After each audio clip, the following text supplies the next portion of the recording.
Au début de janvier, il y a eu les élections au niveau pour désigner un candidat à la Chambre des représentants aux États-Unis. Parce que vous savez qu'il y a eu les élections des mi-mandats, on en avait parlé dans un podcast l'année passée aux États-Unis. Puis, genre, les démocrates ont perdu la Chambre des représentants pour les républicains. Puis, en même temps, Nancy Pelosi a pris sa retraite. Fait que là, il faut que chaque parti doit élire son représentant à la Chambre des représentants. Fait que c'est Kevin McCarthy qui s'est annoncé pour être le nouveau speaker pour les républicains majoritaires. Pour remplacer Nancy Pelosi, OK? Puis lui, en fait, Kevin McCarthy a des postes à responsabilité à la Chambre basse du Congrès depuis 2014. Il s'est siégé je pense en 2015, il avait siégé vraiment aussi, et il avait essayé vraiment de se représenter comme speaker, mais il avait échoué en 2015. Fait que là, c'est sa deuxième fois qu'il se propose. Fait que le 3 janvier, fait que les 435 élus de la Chambre des représentants, les 435 doivent voter pour le représentant. Fait que les démocrates ont fait ça quand même assez vite, qui ont élu les démocrates Hakeem Jeffrey de New York. Mais les républicains, il y a comme des chicanes entre eux. C'est beaucoup ceux qui supportent Trump qui disent que Kevin, c'est pas un bon choix, puis il n'est pas assez dur contre les démocrates. Il est trop modéré en fait.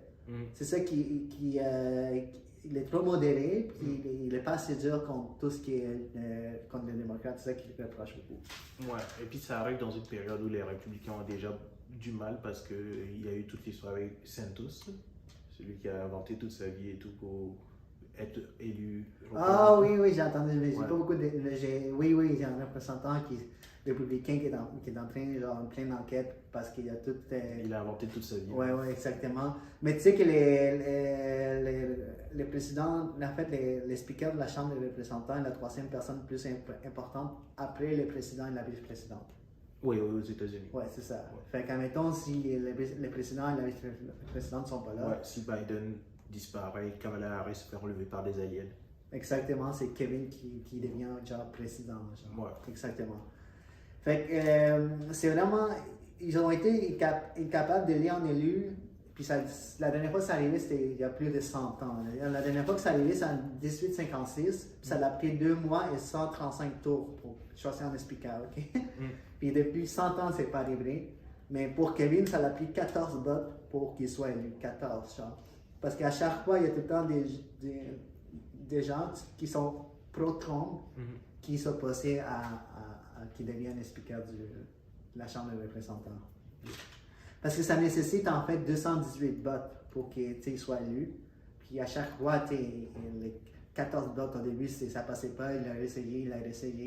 Puis s'il n'y a pas de speaker, tu peux pas, genre, les représentants ne peuvent pas être officiellement élus, genre. En fait, parce qu'il faut qu'il y ait un président qu'il y ait un speaker pour qu'il soit élu, genre.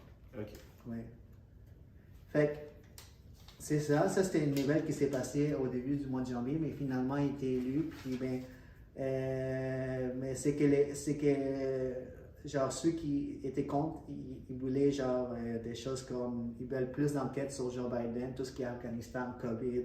Fait que c'est ça.